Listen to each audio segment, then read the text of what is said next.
Ayan, magandang hapon. Ayan. Isang tip sa ating magkakambing. Kailangan din ng ating kambing na may exposure din sa labas. Ayan. Mas mainam sana kung nakawala ang mga ito, kaso marami pong tanim dito sa ating paligid. Kaya nilabas muna natin ng mga inahin natin. Ayan. Hindi po natin nilabas yung iba dahil delikado, hapon na. Wala na itong tatlo nating pregi. By October, tatlo po sila magkakasunod mga anak. Isa, dalawa, at yung first timer natin doon. Yan.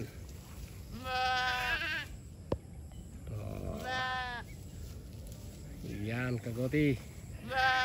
Kailangan din ng kambing ang sapat na exercise at maarawan din paminsan-minsan. Yan. Oh, yan. At makakain din ng mga sariwa dito sa pastulan. Yan. Oh, doon po yung iba.